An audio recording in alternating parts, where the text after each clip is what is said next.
Yes, yes, and I think what it showed is the difference between the two teams and the quality that they've got in that final third when you give them opportunities, and us a team that of course are finding it difficult to get the goals that we need, but disappointed also because I don't think the scoreline is a true reflection of the game. I thought we had some really good periods in the game. Unfortunate not to get a couple of goals, and of course 2 penalty appeals turned down. So when you look at all of that, it seems a little bit hard to take the scoreline. And before today, only Chelsea and United have conceded less goals than Brighton from open play. What do you think went wrong in that respect? We started poorly, and they started well.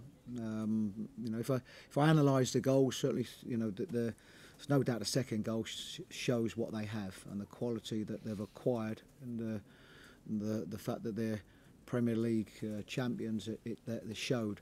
But in 3 of the goals, I thought we could have done better. The first, the third, and the fourth, we could have done better. And I think probably the third and the fourth was I think more about us still being in the game, having to try to get back in the game, and them catching us in their moment. So against teams like this, it can happen, and what you're desperate for it to do is to put that behind you and get back to knowing what we can do defensively. Did you wish any doubt about those 2 penalties for you? I mean, the first one looked pretty nailed on. The second one looked Yes. No, I thought they were both penalties, and probably more disappointed with the first one because there was an incident waiting to happen. The goalkeeper comes out.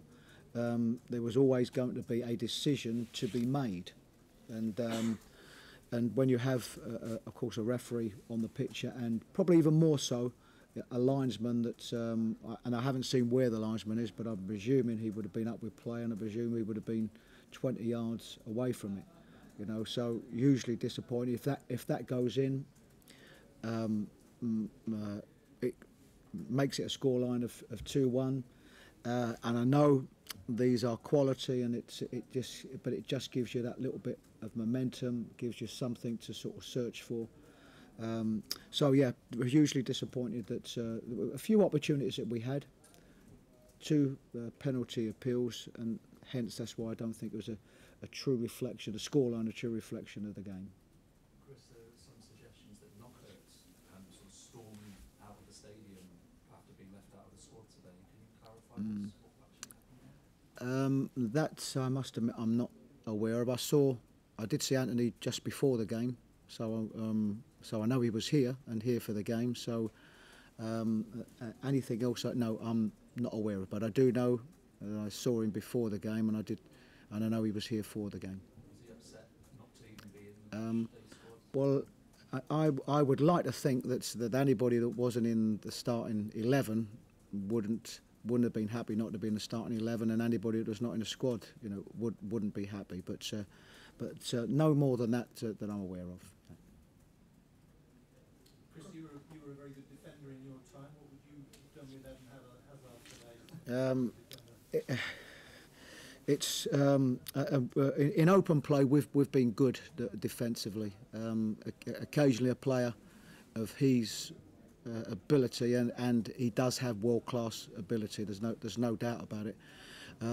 It's very difficult, and you just hope that you have a good day, and that you can stifle him a little bit. The system can stifle him, or individuals can, but he's a world-class player, and he's going to produce moments like that. You just hope that they don't lead to goals, and unfortunately for us, that they did. Chris, I just felt like the change in formation from having the 3 at the back rather than 4, pushing Ezekiel and Marcus out as wing-backs. Is that something you were specifically looking to combat Chelsea, or is it something you might experiment more with? No, it was more about today. I mean, we've and obviously that is still the case, but we've gone into all of these top 6 teams, games that we've played. Manchester United away at being our best performance, but we haven't won any of them, and we haven't scored a goal against them. So this gave me an opportunity. Very difficult against their quality to play 2 very high. So it gave me an opportunity to play 2 up, which was, of course, Hamed and Solly, who floated a little bit, but predominantly we used them as a forward. And an opportunity maybe to match them. And I think sometimes when you don't have joy against similar levels of teams, you're fighting and you're striving to find, a way that possibly you can. And that's the reason why we went with the way we did.